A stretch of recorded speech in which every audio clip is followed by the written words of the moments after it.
ಪರಮಾತ್ಮನಿಗೆ ನಮಸ್ಕಾರವನ್ನ ಮಾಡಿ, ಹೇ ಜಗತ್ತಿನ ಒಡೆಯನಾಗಿರ್ತಕ್ಕಂಥ ಶಂಕರ, ಯಾವಾಗ ಭೂಲೋಕದಲ್ಲಿ ಅನ್ಯಾಯ ಅಧರ್ಮ ತಲೆ ಎತ್ತಿ ಮೆರಿತದ, ಆವಾಗ ನಾನು ಅವತಾರವನ್ನ ಎತ್ತಿ ಧರ್ಮವಂತರನ್ನ ಕಾಪಾಡ್ತೇನೆ, ಧರ್ಮವನ್ನ ಮತ್ತೆ ನಾನು ಪುನಃಸ್ಥಾಪನೆ ಮಾಡ್ತೀನಿ ಅಂತ ವಚನವನ್ನ ಕೊಟ್ಟಿರ್ತಕ್ಕಂಥ ಹೇ ಭೋಲೆನಾಥ, ಕೈಲಾಸದಲ್ಲಿ ಇರ್ತಕ್ಕಂಥ ಶಿವ ಮಠದ ಅಂಗಳದಾಗ ಬಂದು ಥೈ ಅಂತ ಕುಣಿಬೇಕು ನೋಡ್ರಿ. ಅಟ್ಟು ಚಂದ ಅವ್ರ ಸಂಗೀತ ಕಾರ್ಯಕ್ರಮ. ಜೋರಾದ ಚಪ್ಪಾಳಿಯೊಂದಿಗೆ ಮತ್ತೊಮ್ಮೆ ಅಭಿವಂದಿಸ್ರಿ. ನಾಗ ಕಂಕಣ ನಾಜ್ಞೆಯಲ್ಲಿ ಭೂಭಾಗದಲ್ಲಿ ಬಂದಾದಿ ಋಷಭನು, ಬಾಗೆವಾಡಿಯೋಳುದಯವಾದನು ಬಸವನಾಮದಲ್ಲಿ. ಭೀಮಕವಿಯ ಬಸವ ಪುರಾಣ. ಬಸವ ಪುರಾಣ ಯಾರು ಬರ್ದಾರ ತಂಗಿ? ಯಾವ ಕವಿ? ಏನ್ ನೀವ ಬರ್ದಿರಿ? ಎಷ್ಟು ಖುಷಿಯಿಂದ ಹೇಳ್ತಾರೆ ನೋಡ್ರಿ ಮಕ್ಕಳು. ಇವತ್ತಿನಿಂದ ಇನ್ನೊಂದು ಪಾಠ ಏನು ಅಂತಂದ್ರೆ ಸಿಂಹಾವಲೋಕನ. ಸಿಂಹಾವಲೋಕನ ಅಂತಂದ್ರ ಕಾಡಿನ ರಾಜ ಯಾರ ತಂಗಿ? ಕಾಡಿಗೆ ರಾಜ ಆಗಿದ್ರು ಸಹಿತ ಅದು ಸೊಮ್ಮ ನೇರ ನೋಡ್ಕೊಂತ ಹೋಗೋದಿಲ್ಲ. ಅದು ಹಿಂದೆ ನೋಡ್ತದ ಮುಂದೆ ಹೋಗ್ತದ, ಹಿಂದೆ ನೋಡ್ತದ ಮುಂದೆ ಹೋಗ್ತದ. ಹಿಂದೆ ನೋಡ್ಕೊಂತ ಮುಂದೆ ಹೋಗೋದಕ್ಕೆ ಏನಂತ ಕರೀತಾರಂತಂದ್ರೆ ಸಿಂಹಾವಲೋಕನ. ಇಲ್ಲಿ ಪುರಾಣದೊಳಗೂ ಕೂಡ ಸಿಂಹಾವಲೋಕನ ಮಾಡಬೇಕು ನಾವು ನೀವು. ಅಂದ್ರೇನು? ನೀವು ಕುಂತಿರಲ್ಲ ಹಿಂದೆ ನೋಡೋದನ್ನ, ಏನು ಇದರ ಅರ್ಥ? ನಿನ್ನೆ ದಿವಸ ಪುರಾಣದೊಳಗೆ ಯಾವ ವಿಚಾರ ಬಂತು ಸ್ವಲ್ಪ ನೆನಪು ಮಾಡಿಕೊಂಡು ಇವತ್ತಿನ ಪುರಾಣ ವಿಚಾರ ಹೇಳೋದಕ್ಕೆ ಏನಂತ ಕರೀತಾರೆ? ಸಿಂಹಾವಲೋಕನ. ಯಾಕೆ ಈ ಪದ್ಧತಿ ಮಾಡ್ಯಾರ? ಹೇಳಿದ್ದು ಎಲ್ಲ ಹೊಳ್ಯಾಗ ಹುಣಸಿ ಹಣ್ಣು ತೊಳೆದಂಗೆ ಆಗಬಾರ್ದು. ಮೆಲಕ್ಕೆ ಹಾಕಬೇಕು, ಮೆಲಕ್ಕೆ. ಇವತ್ತು ಮನ್ಯಾಗ ದನಗಳದಾವ ನೋಡ್ರಿ ನಿಲ್ ತಂಗಿ, ಅವು ಎಷ್ಟು ಗಟ್ಟುಮುಟ್ಟಿರ್ತಾವನಿಲ್ಲ. ಯಾಕೆ ಗಟ್ಟುಮುಟ್ಟಿರ್ತಾವ?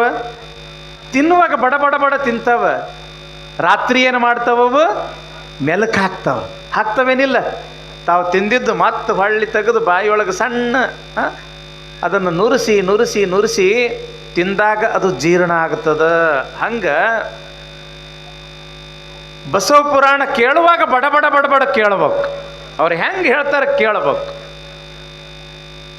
ಮನ್ಯಾಗ ಹೋಗಿ ಮಲ್ಕೊಳ್ಳೋ ಟೈಮ್ದೊಳಗೆ ಇವತ್ತು ಅಜ್ಜಾರು ಏನು ಹೇಳಿದ್ರು ಬಸವ ಪುರಾಣದೊಳಗೆ ಸ್ವಲ್ಪ ಮೆಲಕ್ಕೆ ಹಾಕಬೇಕು. ಆ ಮೆಲಕ್ಕೆ ಹಾಕಿದ್ದನ್ನು ಇವತ್ತು ಹೇಳ್ತಕ್ಕಂಥ ಸಮಯದೊಳಗೆ ತಂಗಿ ನಿನ್ನ ಬಸವ ಪುರಾಣದೊಳಗೆ ಏನು ಬಂದಿತ್ತು ಅಂತ ಕೇಳಿದ್ರೆ ರಾತ್ರಿ ಮೆಲಕ್ಕೆ ಹಾಕಿದ್ದು ಅಜ್ಜಾರ ಹಿಂಗೆ ಬಂದಿತ್ತು ಅಂತ ಹೇಳಿದ್ರಿ ಅಂತಂದ್ರೆ ಪುರಾಣ ಹೇಳಿದ್ದು ನಾ ಸಾರ್ಥಕ ಆಯಿತು.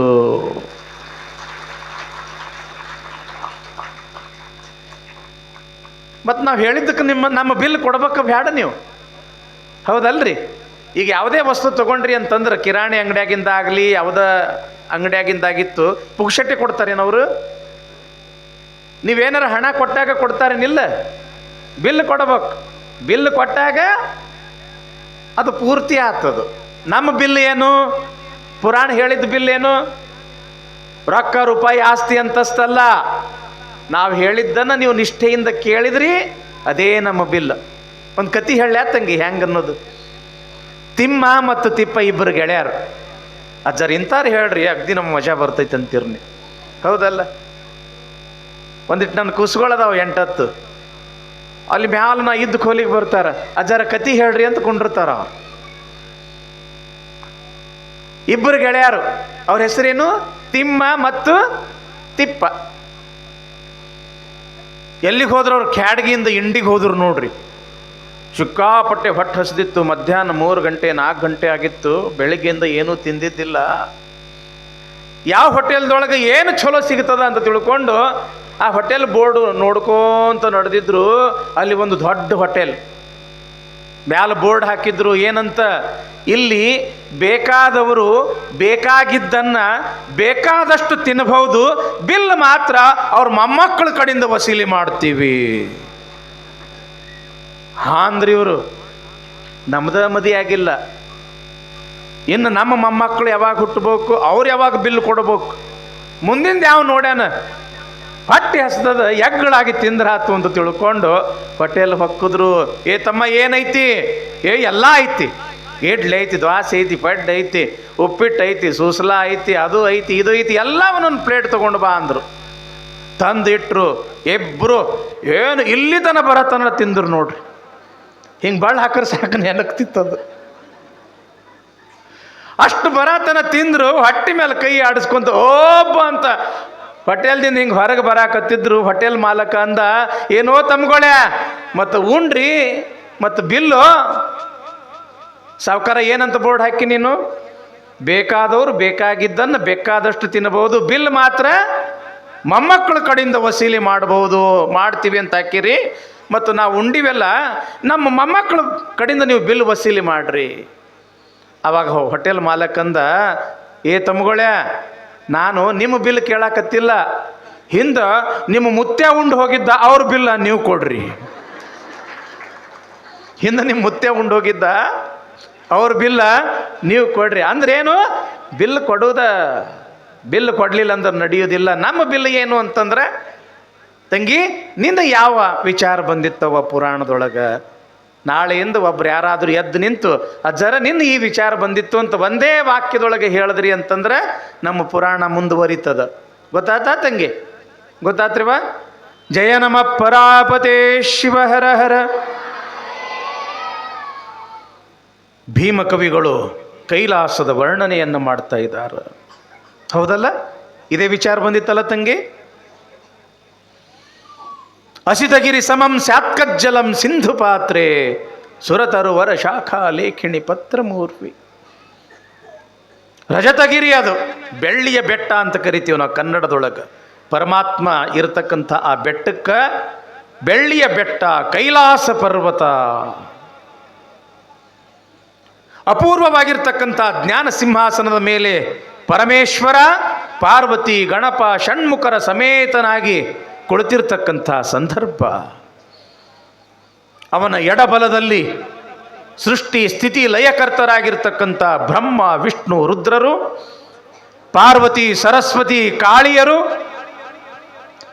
ಇಂದ್ರಾಣಿಯರು, ಸಪ್ತ ಋಷಿಗಳು, ಭೂತಗಣ ಪ್ರೇತಗಣ ಪಿಶಾಚಗಣ, ಅನೇಕ ದೇವಾನುದೇವತೆಗಳಿಂದ ಆ ಶಿವನ ಸಭೆ ತುಂಬಿ ತೊಳಕತ್ತದ. ಅಲ್ಲಿ ನಂದಿ ಭೃಂಗಿ ಆನಂದದಿಂದ ಆ ಒಂದು ಮಧುರಮಯ ಆ ಶಿವಮಯ ಸಂಭ್ರಮದಲ್ಲಿ ಎಲ್ಲರೂ ಇರ್ತಕ್ಕಂಥ ಸಮಯದೊಳಗೆ ಯಾರು ಬಂದರು? ನಾರಾಯಣ ನಾರಾಯಣ ನಾರಾಯಣ ಅಂತ ನಾರದ ಮಹರ್ಷಿಗಳು ಬಂದರು. ನಿನ್ನ ದೃಷ್ಟಿ, ನಿನ್ನ ಅಪೂರ್ವವಾಗಿರ್ತಕ್ಕಂಥ ದೃಷ್ಟಿಯಿಂದ ಒಂದಿಷ್ಟು ಭೂಲೋಕದತ್ತ ನೋಡು. ಅನ್ಯಾಯ ಅಧರ್ಮ ತಲೆ ಎತ್ತಿ ಮೆರೆಯಕತ್ತದ. ಭೂಲೋಕದಲ್ಲಿ ನೀನು ಅವತಾರ ಎತ್ತತಕ್ಕಂಥ ಸಮಯ ಬಂದದ. ನೀನು ಭೂಲೋಕದಲ್ಲಿ ಅವತಾರ ಎತ್ತಿ ಭೂಲೋಕವನ್ನು ಉದ್ಧಾರ ಮಾಡು ಅಂತ ತಿಳ್ಕೊಂಡು ಯಾವಾಗ ನಾರದ ಮಹರ್ಷಿಗಳು ಹೇಳಿದ್ರೋ ಆವಾಗ ಶಿವ ಅಂತನ, ಹೌದು ನಾರದ, ಈ ಸಲ ಭೂಲೋಕದಲ್ಲಿ ನಾನು ಅವತಾರ ಎತ್ತೋದಿಲ್ಲ, ಬದಲಾಗಿ ನನ್ನ ವಾಹನನಾಗಿರ್ತಕ್ಕಂಥ ನಂದೀಶ ಬಸವಣ್ಣನಾಗಿ ಈ ಲೋಕವನ್ನು ಉದ್ಧಾರ ಮಾಡ್ತಾನೆ. ನಂದೀಶನೊಳಗಂಥ ಶಕ್ತಿ ಅದ ಏನು? ನಾರದ, ನಂದೀಶ ಸಾಮಾನ್ಯ ಅಂತ ತಿಳ್ಕೊಳ್ಳಕ್ ಹೋಗ್ಬೇಡ. ನಾನೇ ನಂದೀಶ, ನಂದೀಶನೇ ನಾನು. ನಮ್ಮಿಬ್ಬರಲ್ಲಿ ಯಾವುದೇ ರೀತಿಯ ಭೇದ ಇಲ್ಲ. ಹೇ ನಂದೀಶ, ಭೂಲೋಕದಲ್ಲಿ ಅವತಾರವನ್ನು ಎತ್ತಿ ನೀನು ಭೂಲೋಕವನ್ನು ಉದ್ಧಾರ ಮಾಡಪ್ಪ. ಅಲ್ಲಿ ಎಲ್ಲರೂ ಪ್ರೀತಿಯಿಂದ ಸಾಮರಸ್ಯದಿಂದ ಬದುಕುವ ಹಾಗೆ ಮಾನವೀಯ ಮೌಲ್ಯಗಳನ್ನು ಆ ಜನರಲ್ಲಿ ನೀನು ಬಿತ್ತು ಅಂತ ತಿಳ್ಕೊಂಡು ಪರಮಾತ್ಮ ಆಜ್ಞೆಯನ್ನು ಮಾಡ್ದ. ಆವಾಗ ನಂದೀಶ ಕೈ ಜೋಡಿಸಿ, ಯಪ್ಪಾ ಶಿವನೇ, ಸದಾವಕಾಲ ನಿನ್ನ ಸಾನ್ನಿಧ್ಯವನ್ನೇ ಬಯಸಿರ್ತಕ್ಕಂಥ ನನಗೆ ನಿನ್ನನ್ನು ಅಗಲತಕ್ಕಂಥ ಶಕ್ತಿ ಇಲ್ಲ ತಂದೆ, ನನ್ನನ್ನು ನೀನು ಭೂಲೋಕಕ್ಕೆ ಕಳಿಸಬೇಡ ಅಂತ ಕೇಳಿದಾಗ ಶಿವ ಅಂತನ, ಹೇ ನಂದೀಶ, ನನ್ನನ್ನು ಬಿಟ್ಟು ಇರ್ತಕ್ಕಂಥ ಶಕ್ತಿ ನಿನಗೆ ಹೆಂಗೆ ಇಲ್ಲೋ ನಿನ್ನನ್ನು ಕೂಡ ಬಿಟ್ಟು ಇರ್ತಕ್ಕಂಥ ಶಕ್ತಿ ನನಗೂ ಕೂಡ ಇಲ್ಲ. ನೀ ಮುಂದೆ ಅವತಾರವನ್ನ ಎತ್ತು. ನಿನ್ನ ಜೊತೆಗೆ ಇಲ್ಲೇನು ದೇವಾನು ದೇವತೆಗಳಿದಾರಲ್ಲ, ಇವರು ಕೂಡ ಅಲ್ಲಲ್ಲಿ ಅವತಾರವನ್ನ ಎತ್ತಿ ನಿನ್ನನ್ನು ಬಂದು ಕೂಡ್ತಾರ.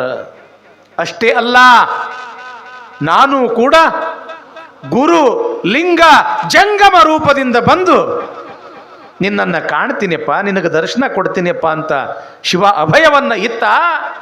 ಆವಾಗ ನಂದೀಶ ಬಹಳ ಸಂತೋಷದಿಂದ, ಬಹಳ ಆನಂದದಿಂದ ಭೂಲೋಕದಲ್ಲಿ ನಾನು ಅವತಾರವನ್ನು ಎತ್ತಬೇಕು ಅಂತ ತಿಳ್ಕೊಂಡು ಕೈಲಾಸದಿಂದ ಆಕಾಶ ಮಾರ್ಗವಾಗಿ ಭೂಲೋಕದತ್ತ ಆಗಮಿಸ್ತಾ ಇದ್ದಾನೆ ನಂದೀಶ. ಜಂಬುದ್ವೀಪ, ಭರತಖಂಡ, ಅದರಲ್ಲಿ ಈ ಭಾರತ ದೇಶ. ತಂಗಿ, ನಾವೆಲ್ಲರೂ ಯಾವ ದೇಶದೊಳಗೆ ಬದುಕ್ತೀವಿ ತಂಗಿ? ಭಾರತ ಅಂದ್ರೆ ಏನು ಗೊತ್ತದ ನಿಮಗೆ? ಭಾರತ.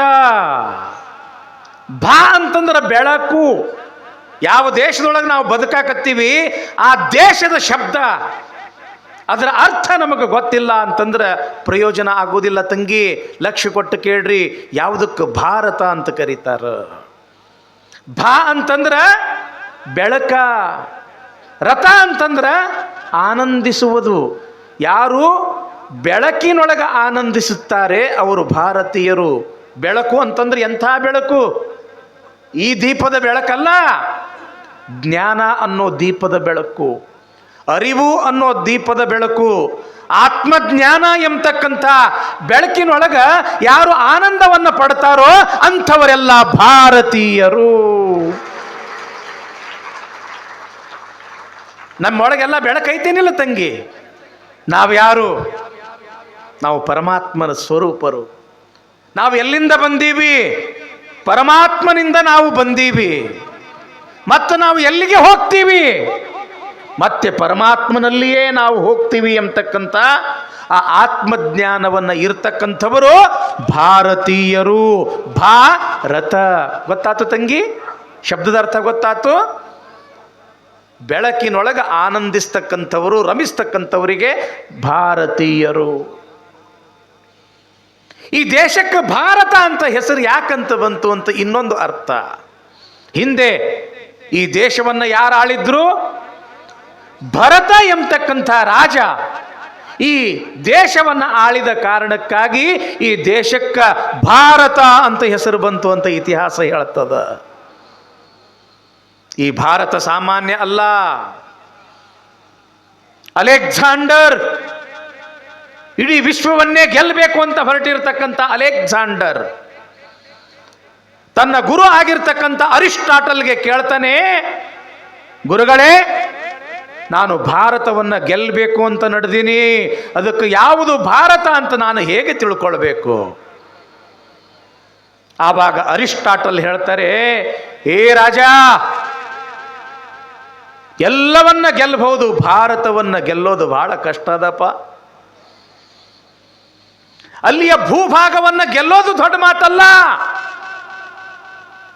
ಅಲ್ಲಿ ಇರ್ತಕ್ಕಂಥ ಭಾರತೀಯರನ್ನ ಗೆಲ್ಲೋದು ಬಹಳ ದೊಡ್ಡ ಮಾತದ ತಮ್ಮ. ಭಾರತ ಎಂಬತಕ್ಕಂಥದ್ದು ಅದೊಂದು ಕೇವಲ ಭೂಪ್ರದೇಶವಲ್ಲ, ಅದೊಂದು ಆಧ್ಯಾತ್ಮಿಕದ ಖಣಿ. ಭಾರತವೆಂದರೆ ಕೇವಲ ಅದೊಂದು ರಾಜಕೀಯ ಸಂಗತಿಯಲ್ಲ, ಅಥವಾ ಕೆಲವು ಐತಿಹಾಸಿಕ ವಾಸ್ತವಾಂಶಗಳ ಭಾಗವಲ್ಲ. ಭಾರತ ಅಂತಂದ್ರೆ ಕೇವಲ ಹಣ, ಅಧಿಕಾರ, ಸಿರಿ ಸಂಪತ್ತಿಗೆ ಹುಚ್ಚಾಗತಕ್ಕಂಥ ದೇಶ ಅಲ್ಲ. ಯಾವ ರೀತಿಯಾಗಿ ಚಕೋರ ಪಕ್ಷಿ ಚಂದ್ರನ್ನೇ ಕಾಣುವಂತೆ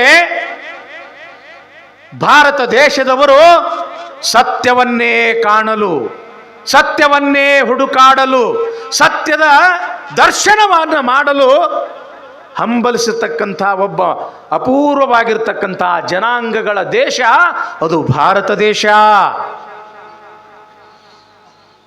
ಅಂತ ಭಾರತ ದೇಶದಿಂದ ನಾ ಏನು ತರಲಿ ಗುರುವೇ ಅಂತ ಅಲೆಕ್ಸಾಂಡರ್ ಅರಿಸ್ಟಾಟಲ್ರನ್ನ ಕೇಳಿದಾಗ ಅರಿಸ್ಟಾಟಲ್ ಹೇಳ್ತಾರೆ, ಭಾರತದಿಂದ ನೀ ನನಗೆ ಏನಾದರೂ ಕೂಡ ತರಬೇಕು ಅಂತ ನಿನ್ನ ಮನಸ್ಸು ಹೇಳಿದ್ರೆ ಭಾರತ ಸತ್ಯವನ್ನೇ ಸಾಧಿಸುವ ದೇಶ.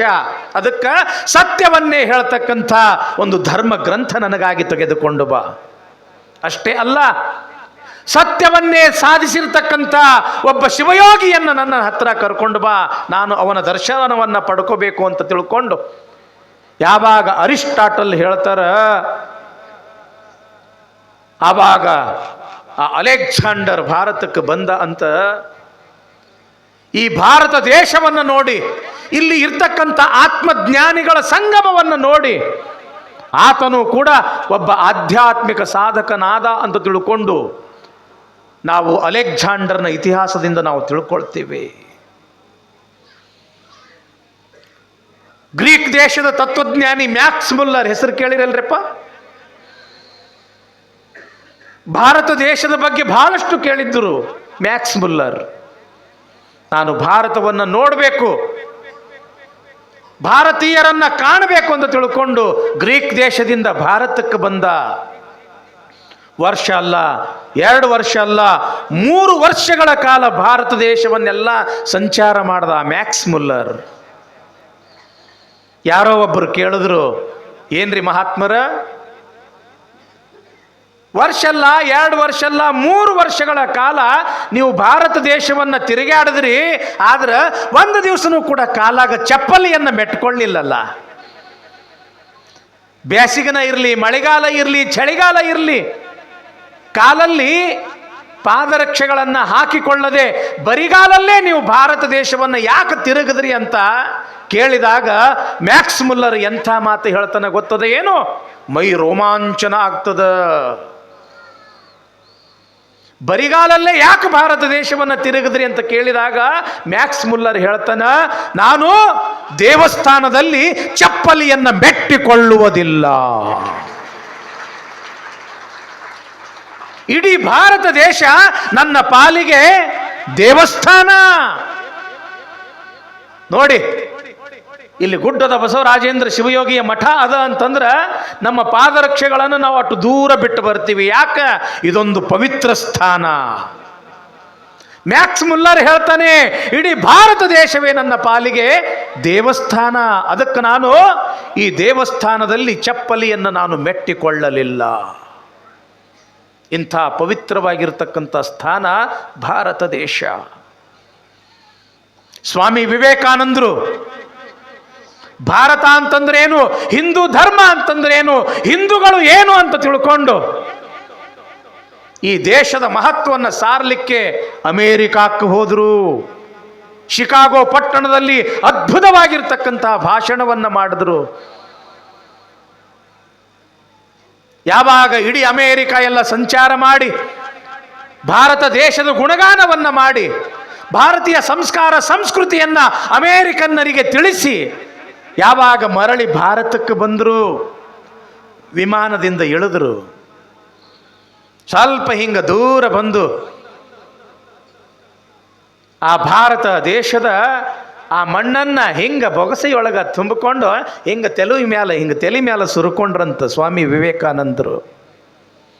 ಅಲ್ಲಿರ್ತಕ್ಕಂಥ ಪತ್ರಕರ್ತರು ಕೇಳಿದ್ರಂತ, ಏನ್ರಿ ವಿವೇಕಾನಂದ್ರೇ, ಬೊಗಸೆ ತುಂಬ ಮಣ್ಣು ತುಂಬಿಕೊಂಡು ತಲೆ ಮ್ಯಾಲ ಯಾಕೆ ಸುರುಕೊಂಡ್ರಿ? ಆವಾಗ ವಿವೇಕಾನಂದರು ಹೇಳಿದ್ರಂತ, ನಾನು ಅಮೇರಿಕಕ್ಕೆ ಹೋಗಿದ್ದೆ, ಅದು ಭೋಗಭೂಮಿ, ಅದು ಭೋಗಭೂಮಿ, ಸಂಪತ್ತಿನ ಭೂಮಿ. ಅಲ್ಲಿ ಇರ್ತಕ್ಕಂಥ ಸಂಸ್ಕಾರ ಸಂಸ್ಕೃತಿಯನ್ನು ನೋಡಿ ನೋಡಿ ಮನಸ್ಸು ಮೈಯೆಲ್ಲ ಹೊಲಸಾಗಿ ಬಿಟ್ಟಿತ್ತು. ಆದರೆ ನನ್ನ ಭಾರತ ದೇಶ ಇದು ಭೋಗಭೂಮಿ ಅಲ್ಲ, ಇದು ಯೋಗ ಭೂಮಿ. ಇಲ್ಲಿ ಅನೇಕ ಶರಣರು, ಸಂತರು, ಮಹಾತ್ಮರು, ಶಿವಯೋಗಿಗಳು ಅವತಾರವನ್ನ ಎತ್ತಿ ಜಪ ತಪ ಪೂಜೆ ಅನುಷ್ಠಾನದಿಂದ ಈ ಭಾರತದ ನೆಲವನ್ನು ಅತ್ಯಂತ ಪವಿತ್ರ ಮಾಡಿದ್ದಾರೆ. ಅದಕ್ಕೆ ಈ ನೆಲದ ಮಣ್ಣನ್ನ ನನ್ನ ಮೈ ಮೇಲೆ ಯಾಕೆ ನಾನು ಸುರುಕೊಂಡೆ ಅಂತಂದ್ರೆ, ಅಪವಿತ್ರ ಆಗಿರ್ತಕ್ಕಂಥ ಈ ಶರೀರ ಮತ್ತೆ ಪವಿತ್ರ ಆಗಲಿ ಅನ್ನೋ ದೃಷ್ಟಿಯಿಂದ. ಅಂಥ ಒಂದು ಪವಿತ್ರ ಮಣ್ಣಿನಲ್ಲಿ ನಾವು ನೀವು ಬದುಕಕತ್ತೀವೇನಿಲ್ಲ ತಂಗಿ. ಕ್ಯಾಡ್ಗಿಗೆ ಬಂದ ಕೂಡಲೇ ಮಠಕ್ಕೆ ಬರ್ತೀರಿ, ಆ ಮಠದ ನೆಲವನ್ನ, ಆ ಅಂಗಳದ ನೆಲವನ್ನ ಹೆಂಗ ಕೈ ಮೊಟ್ಟಿ ಹಿಂಗ ಹಣ್ಣಿಗೆ ಹಚ್ಕೋತೀರಿ, ಹಚ್ಕೋತೀರೇನಿಲ್ಲ? ಯಾಕೆ? ನನ್ನ